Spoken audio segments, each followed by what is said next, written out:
श्रीमद् भगवद गीता उपनिषदों का सार है। महाभारत युद्ध के समय रणभूमि में भगवान श्री कृष्ण ने अर्जुन को जो ज्ञान दिया था वह गीता में बताया गया है। गीता में ऐसी बहुत सी बातें हैं जो मनुष्य के जीवन की कई कठिनाइयों को आसान बनाती है। इतना ही नहीं, गीता पढ़ने पर मनुष्य को बहुत सी नई जानकारियां भी मिलती है। साथ ही हर अध्याय के नियमित पाठ का अपना लाभ और महत्व है। साथियों, भगवान श्री कृष्ण गीता के चौथे अध्याय में अर्जुन को ज्ञान, कर्म और संन्यास का महत्व बताते हैं। श्री कृष्ण परम योगी, परम तपस्वी और अपनी इंद्रियों को वश में करने वाले परम शक्ति है, जिनके ऊपर भोग, विलास, कर्म किसी का भी कोई असर नहीं होता। श्री कृष्ण एक ऐसी ऊर्जा है जो आदि और अंत है। भगवानुवाच। भगवान श्री कृष्ण अर्जुन से कहते हैं, इमं विवस्वते योगम प्रोक्तवानहम अव्ययम विवस्वान मनवे प्राह मनुरिक्ष्वा कवे ब्रवीत। भगवान श्री कृष्ण अर्जुन से कहते हैं, अर्जुन, मैंने इस अविनाशी योग विधा का उपदेश सृष्टि के आरंभ में विवस्वान यानी सूर्य देव को दिया था, और विवस्वान ने यह उपदेश अपने पुत्र मनुष्यों के जन्मदाता मनु को दिया, और मनु ने यह उपदेश अपने पुत्र राजा इक्ष्वाकु को दिया। एवं परंपरा प्राप्तमिमं राजर्षयो विदुः सकाले नेह महता योगो नष्टः परन्तप। श्री कृष्ण अर्जुन से कहते हैं, अर्जुन, इस प्रकार इस विज्ञान सहित ज्ञान को राज आर्षियों ने गुरु शिष्य परंपरा से विधि पूर्वक समझा, किंतु समय के प्रभाव से यह परम श्रेष्ठ विज्ञान सहित ज्ञान इस संसार से प्राय छिन्न भिन्न होकर नष्ट हो गया। स एवायं मया तेद्य योगः प्रोक्तः पुरातनः भक्तोसि मे सखा चेति रहस्यम ह्येतदुत्तमम्। साथियों, इस संसार में हर किसी के मन में कोई ना कोई रहस्य है, और अपने मन की बात यानी उस रहस्य को इंसान हर किसी को नहीं बता सकता, बल्कि उसके लिए वह एक विश्वास पात्र मित्र को ही चुनता है। ठीक उसी प्रकार भगवान भी इससे परे नहीं है। उन्होंने ने भी अपने रहस्य को उजागर करने के लिए एक मित्र को ही चुना है। यहाँ पर भगवान द्वारा वही प्राचीन योग, जिसका मतलब है आत्मा का परमात्मा से मिलन का विज्ञान, अर्जुन से कहा जा रहा है, क्योंकि अर्जुन भगवान का भक्त ही नहीं, प्रिय मित्र भी है। अत अर्जुन ही इस उत्तम रहस्य को समझ सकता है। दोस्तों, भगवान श्री कृष्ण से यह बातें सुनकर अर्जुन के मन में असमंजस की स्थिति पैदा हो गई। वह सोचने लगे कि आखिर यह माधव मेरे सखा कृष्ण हैं कौन? इनका जन्म तो अब हुआ है, और यह कह रहे हैं कि सृष्टि के आरंभ में सूर्य देव को उपदेश दिया था। अर्जुन उवाच। अपरम भवतो जन्म परम जन्म विवस्वतः कथमेतद् विजानीया त्वमादौ प्रोक्तवानिति। अर्जुन ने कहा, हे माधव, सूर्य देव का जन्म तो सृष्टि के प्रारंभ में हुआ है, और आपका जन्म अब हुआ है, तो फिर मैं कैसे समझूं कि सृष्टि के आरंभ में आपने ही इस योग का उपदेश दिया था। भगवानुवाच। भगवान श्री कृष्ण अर्जुन से कहते हैं, बहुनि मे व्यतीतानि जन्मानि तव चार्जुन तान्यहम वेद सर्वाणि न त्वं वेत्थ परन्तप। श्री भगवान ने कहा, हे अर्जुन, मेरे और तेरे अनेकों जन्म हो चुके हैं। मुझे तो वह सभी जन्म याद है, लेकिन तुझे कुछ भी याद नहीं है। अजोपि सन्नव्ययात्मा भूतानामीश्वरोपि सन् प्रकृतिं स्वामधिष्ठाय संभवाम्यात्म मायया। भगवान श्री कृष्ण अर्जुन से कहते हैं, अर्जुन, क्योंकि मैं अजन्मा और अविनाशी हूं, समस्त जीवात्माओं का परमेश्वर स्वामी होते हुए भी अपनी अपरा प्रकृति यानी महामाया को अधीन करके अपनी परा प्रकृति यानी योग माया से प्रकट होता हूं। यदा यदा ही धर्मस्य ग्लानिर्भवति भारत अभ्युत्थानम धर्मस्य तदात्मानं सृजाम्यहम्। अर्जुन, जब भी इस लोक में धर्म की हानि होती है, और अधर्म की वृद्धि होती है, तब मैं अपने स्वरूप को प्रकट करता हूं। परित्राणाय साधूनाम विनाशाय च दुष्कृताम धर्म संस्थापनार्थाय संभवामि युगे युगे। भगवान अर्जुन को अपना कर्तव्य बताते हुए कहते हैं, अर्जुन, भक्तों का उद्धार करने के लिए, दुष्टों का संपूर्ण विनाश करने के लिए तथा धर्म की फिर से स्थापना करने के लिए मैं प्रत्येक युग में प्रकट होता हूं। दोस्तों, यहां पर श्री भगवान एक बहुत बड़ी शिक्षा दे रहे हैं। यहां भगवान का आशय मनुष्य के गर्व अर्थात घमंड से है। मनुष्य चाहे जितना शक्तिशाली क्यों ना हो, लेकिन उसे अपना कर्तव्य कभी नहीं भूलना चाहिए। भगवान श्री कृष्ण पूरी प्रकृति के मालिक होते हुए भी समय समय पर अपना कर्तव्य पूरा करने के लिए इस मृत्युलोक में अवतार लेते हैं और हम मनुष्यों की तरह ही सारी परेशानियों को सहन करते हुए अपना कर्तव्य पूरा करते हैं। जन्म कर्म च में दिव्यमेवं यो वेत्ति तत्वतः त्यक्त्वा देहम पुनर्जन्म नैति मामेति सो अर्जुन। हे अर्जुन, मेरे जन्म और कर्म दिव्य हैं। इस प्रकार जो कोई जीवात्मा वास्तविक स्वरूप में मुझे जानता है, वह शरीर को त्याग कर इस संसार में फिर से जन्म को प्राप्त नहीं होता है, बल्कि मेरे सनातन धाम को प्राप्त होता है। वीतराग भय क्रोधा मनमया मामुपाश्रिता बहवो ज्ञान तपसा पूता मद्भाव मागता। आसक्ति, भय तथा क्रोध से सर्वथा मुक्त होकर शुद्ध भक्ति भाव से मेरी शरणागत होकर बहुत से मनुष्य मेरे इस ज्ञान से पवित्र होकर तप द्वारा मुझे अपने भाव से मेरे भाव को प्राप्त कर चुके हैं। दोस्तों, श्री कृष्ण भाव की महिमा बता रहे हैं। वह भाव का महत्व बताते हुए कहते हैं कि जो मनुष्य मेरे लिए अपने मन में भाव रखता है, श्रद्धा रखता है और मुझे अपना सब कुछ मानता है, वह मुझे जरूर प्राप्त कर लेता है। इस श्रद्धा भाव से मैं उसको अवश्य प्राप्त होता हूं। वह मेरे धाम को अवश्य आता है। दोस्तों, श्री कृष्ण कभी नहीं कहते कि तुम उनके लिए फूल चढ़ाओ। वह यह नहीं कहते कि तुम मेरे लिए अपना पूरा समय दो, मुझ में हर समय लगे रहो। वह यह कहते हैं कि आप अपना कम करो, लेकिन यह ध्यान में रखते हुए करो कि मैं हर पल तुम्हारे साथ हूं। वह इस भाव को चाहते हैं कि मनुष्य हर पल मुझे अपने साथ समझे। महाभारत के बाद जब उद्धव जी ने श्री कृष्ण से पूछा था कि हे कृष्णा, आप तो पांडवों के सखा थे, आप तो उनके सहायक थे, लेकिन आपने उनको जुआ खेलने से क्यों नहीं रोका? आप चाहते तो उनको रोक सकते थे। तो श्री कृष्ण भगवान बोले, हे उद्धव, मैं उनको अपना सखा मानता था, मैं वह उनको अपना मानता था, लेकिन उन्होंने मुझे उस समय पर अपना नहीं माना। वह ये भूल गए कि मैं उनके साथ हूं। अगर वह समझते और ये कहते कि श्री कृष्ण माधव मेरे साथ हैं, वह यह देख रहे हैं, तो क्या जुआ खेलने की हिम्मत करते? जुआ खेलते। और जब वह जुआ खेलते ही नहीं तो ऐसा कुछ होता ही नहीं। वह मुझे उसे समय पर भूल गए और समझने लगे कि माधव मुझे नहीं देख रहे। दोस्तों, इसका सीधा सा मतलब यह है कि उनकी निगाह में आपके चढ़ाए हुए फूलों का और आपके चढ़ाए हुए धन दौलत का कोई महत्व नहीं है। अगर आप धन चढ़ाते हैं, उनको देते हैं, लेकिन उनके लिए श्रद्धा भाव नहीं रखते, तो उस चीज का कोई महत्व नहीं रह जाता। उनकी निगाह में पूजा आपका श्रद्धा भाव है। आपका प्रेम ही उनके लिए सब कुछ है। वह आपके प्रेम को ही सब कुछ सब मानते हैं और सब कुछ आपके लिए करने को तैयार हो जाते हैं। जब आप उनको श्रद्धा भाव से अपने साथ रखते हैं, आप अपने कार्य को करते रहें, लेकिन उनका मन में स्मरण हर समय रखें।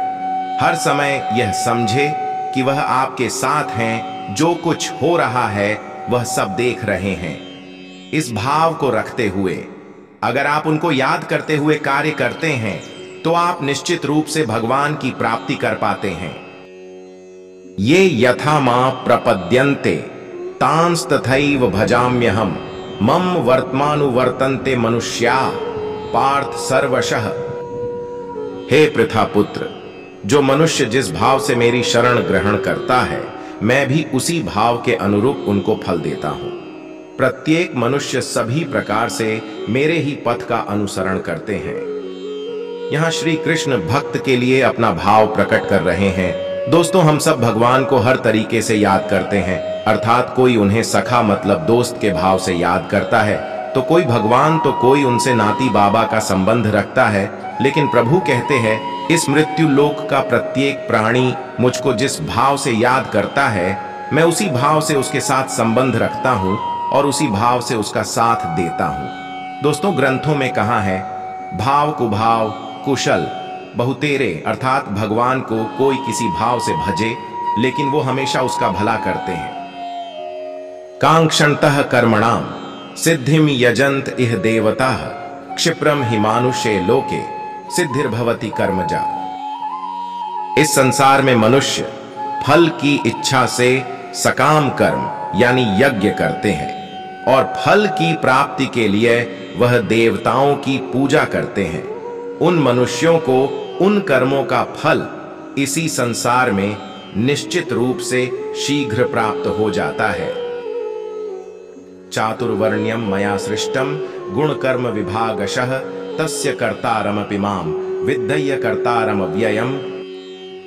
प्रकृति के 3 गुणों सत रज तम के आधार पर कर्म को 4 विभागों ब्राह्मण क्षत्रिय वैश्य और शूद्र में मेरे द्वारा रचा गया है। इस प्रकार मानव समाज की कभी न बदलने वाली व्यवस्था का कर्ता होने पर भी तू मुझे अकर्ता ही समझ। न मां कर्माणि लिंपन्ति न मे कर्मफले स्पृहा इति माम यो भिजानाति कर्मभिर्न स बध्यते। कर्म के फल में मेरी आसक्ति न होने के कारण कर्म मेरे लिए बंधन उत्पन्न नहीं कर पाते हैं। इस प्रकार से जो मुझे जान लेता है, उस मनुष्य के कर्म भी उसके लिए कभी बंधन उत्पन्न नहीं करते हैं। एवं ध्यात्वा कृतम कर्म पूर्वैरपि मुमुक्षुभि कुरु कर्मैव तस्मात्वम पूर्वैः पूर्वतरम कृतम। पूर्व समय में भी सभी प्रकार के कर्म बंधन से मुक्त होने की इच्छा वाले मनुष्यों ने मेरी इस दिव्य प्रकृति को समझकर कर्तव्य कर्म करके मोक्ष की प्राप्ति की। इसलिए तू भी उन्हीं का अनुसरण करके अपने कर्तव्य का पालन कर। किं कर्म किम कर्मेति कवयोप्यत्र मोहिता तत्ते कर्म प्रवक्ष्यामि यज्ञात्वा मोक्ष्यसे शुभात्। कर्म क्या है और अकर्म क्या है, इस विषय में बड़े से बड़े बुद्धिमान मनुष्य भी संशय में रहते हैं। इसलिए उस कर्म को मैं तुझे भली भांति समझाता हूं, जिसे जानकर तू संसार के कर्म बंधन से मुक्त हो सकेगा। कर्मणो ह्यपि बोद्धव्यम बोद्धव्यम च विकर्मणः अकर्मणश्च बोद्धव्यम गहना कर्मणो गतिः। कर्म को भी समझना चाहिए तथा अकर्म को भी समझना चाहिए और विकर्म को भी समझना चाहिए, क्योंकि कर्म की सूक्ष्मता को समझना अत्यंत कठिन है।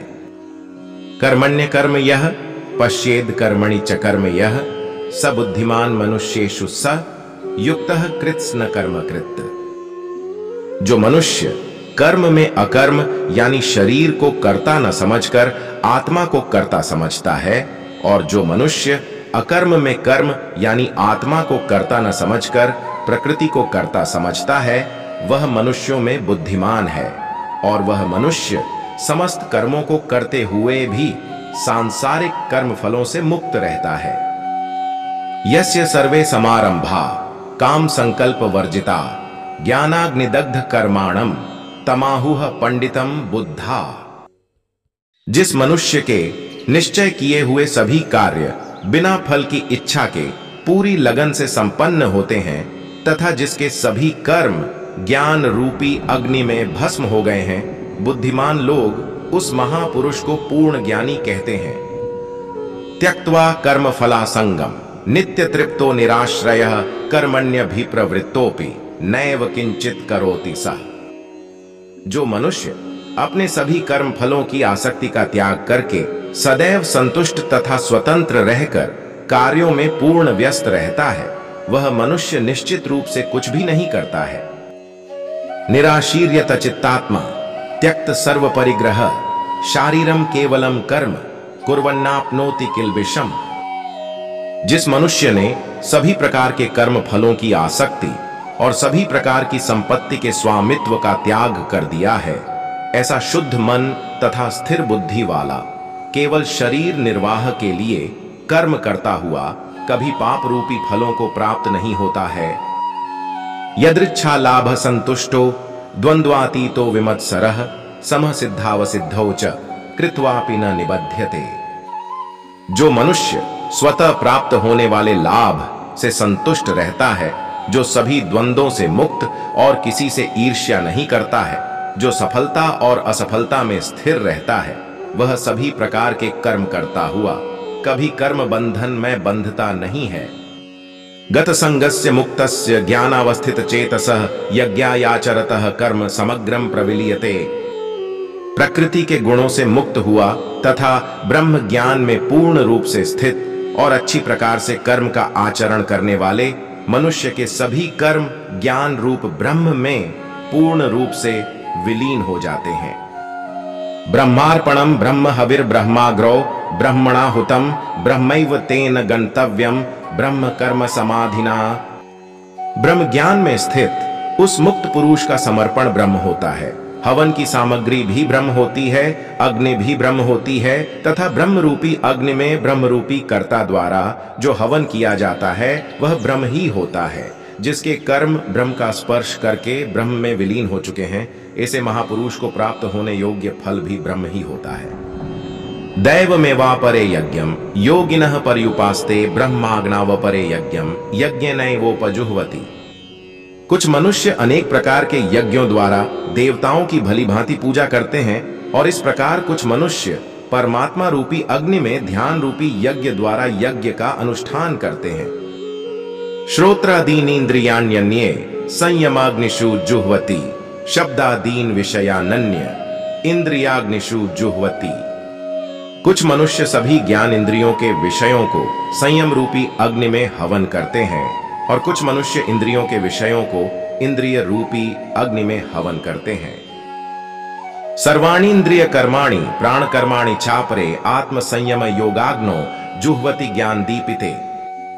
कुछ मनुष्य सभी इंद्रियों को वश में करके प्राण वायु के कार्यों को मन के संयम द्वारा आत्मा को जानने की इच्छा से आत्म योग रूपी अग्नि में हवन करते हैं। द्रव्य यज्ञास्तपो यज्ञ योग यज्ञास्तथा परे स्वाध्याय यज्ञान यज्ञाश्च यतयः संशित व्रता।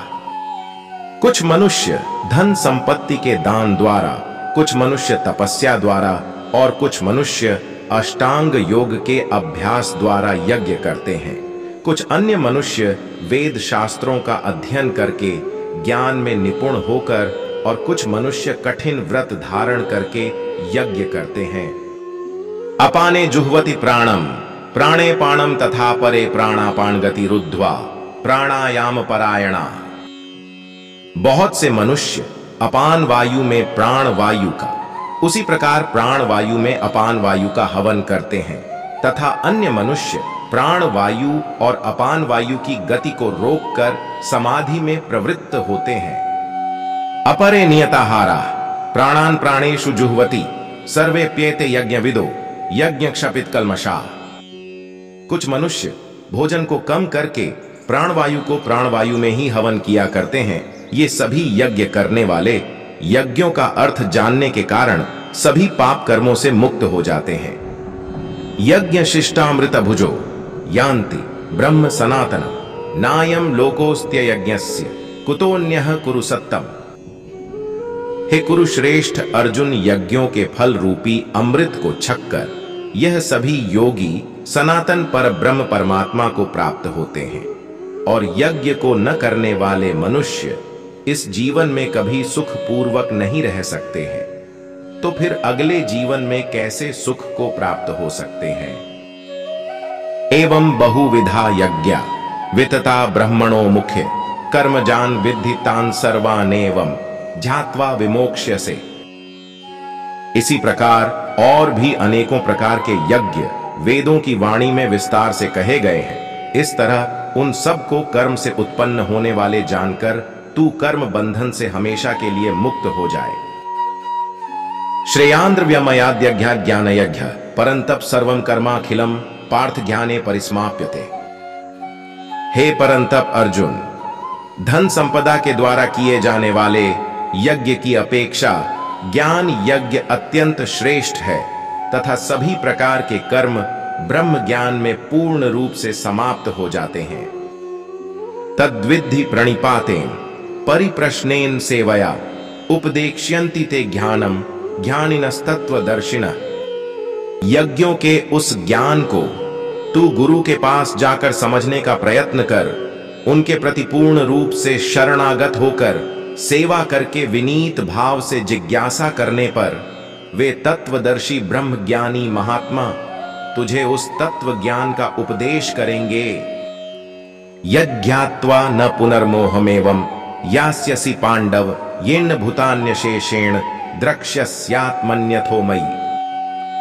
हे पांडुपुत्र, उस तत्व ज्ञान को जानकर फिर तू कभी इस प्रकार के मोह को प्राप्त नहीं होगा तथा इस जानकारी के द्वारा आचरण करके तू सभी प्राणियों में अपनी ही आत्मा का प्रसार देखकर मुझ परमात्मा में प्रवेश पा सकेगा। अपि चेदसि पापेभ्यः सर्वेभ्यः पापकृत्तमः सर्वं ज्ञानप्लवेनैव वृजिणं संतरिष्यसि। यदि तू सभी पापियों से भी अधिक पाप करने वाला है तो भी तू मेरे ज्ञान रूपी नौका द्वारा निश्चित रूप से सभी प्रकार के पापों से छूटकर संसार रूपी दुख के सागर को पार कर जाएगा। यथैधांसि समिद्धोऽग्निर्भस्मसात् कुरुते अर्जुन ज्ञानाग्निः सर्वकर्माणि भस्मसात् कुरुते। तथा जिस प्रकार अग्नि ईंधन को जलाकर भस्म कर देती है, उसी प्रकार यह ज्ञान रूपी अग्नि सभी सांसारिक कर्म फलों को जलाकर भस्म कर देती है। न हि ज्ञानेन सदृशम पवित्रमिह विद्यते तत्स्वयं योग संसिद्धा कालेनात्मनि विन्दति। इस संसार में ज्ञान के समान पवित्र करने वाला निःसंदेह कुछ भी नहीं है। इस ज्ञान को तू स्वयं अपने हृदय में योग की पूर्णता के समय अपनी ही आत्मा में अनुभव करेगा। श्रद्धावान लभते ज्ञानम तत्पर संयतेन्द्रियः ज्ञानम लब्ध्वा परां शांतिमचिरेणाधिगच्छति। जो मनुष्य पूर्ण श्रद्धावान है और जिसने इंद्रियों को वश में कर लिया है, वही मनुष्य दिव्य ज्ञान को प्राप्त होकर वह तत्क्षण भगवत प्राप्ति रूपी परम शांति को प्राप्त हो जाता है। अज्ञश्च श्रद्धानश्च संशयात्मा विनश्यति नायम लोकोस्ति न परो न सुखम संशयात्मनः। जिस मनुष्य को शास्त्रों का ज्ञान नहीं है, शास्त्रों पर श्रद्धा नहीं है और शास्त्रों को शंका की दृष्टि से देखता है, वह मनुष्य निश्चित रूप से भ्रष्ट हो जाता है। इस प्रकार भ्रष्ट हुआ संशयग्रस्त मनुष्य न तो इस जीवन में और न ही अगले जीवन में सुख को प्राप्त होता है। योग सन्न्यस्त कर्माणम ज्ञान सन्न निसंशयम आत्मवंतम न कर्माणि निबध्नन्ति धनंजय। हे धनंजय, जिस मनुष्य ने अपने समस्त कर्म के फलों का त्याग कर दिया है और जिसके दिव्य ज्ञान द्वारा समस्त संशय मिट गए हैं, ऐसे आत्मपरायण मनुष्य को कर्म कभी नहीं बांधते हैं। तस्मादज्ञान संभूतम हृत्स्थम ज्ञानासिनात्मनः चित्वैणम संशयम योगमातिष्ठोत्तिष्ठ भारत। हे अर्जुन, तू अपने हृदय में स्थित इस अज्ञान से उत्पन्न अपने संशय को ज्ञान रूपी शस्त्र से काट और योग में स्थित होकर युद्ध के लिए खड़ा हो जा।